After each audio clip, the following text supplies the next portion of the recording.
কিসের ভিত্তিতে তাদের ধর্মগত আমি পুরোটা শুনিনি, কিন্তু কিছুদিন ২-৩ দিন যাবৎ তাদের যে প্রচার, সেখানে দেখছি আমরা যেটা রেগা আইন সংশোধন হলো, মানছি না, মানব না, এরকম কিছু শ্রমিকদের আহ, ইয়ে দাবি দাওয়া নিয়ে এগুলি দেখেছি আমি, কিন্তু এরকম কোনো দেশের স্বার্থে, অর্থনীতির স্বার্থে তাদের এমন কোনো দাবি দাওয়া নেই।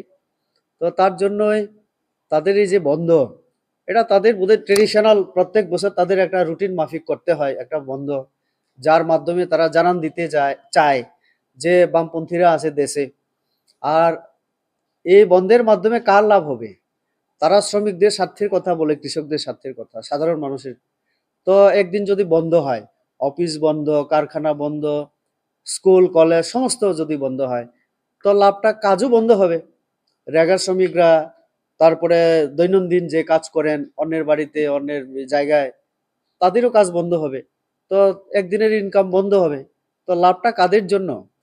কাজেই আমি বলবো, আমাদের এই যে বন্ধের মাধ্যমে সমস্যার সমাধান আমরা দেখি না। দেশের দেশের সরকার আমাদের শ্রমিকদের জন্য, কৃষকদের জন্য ভাবছেন।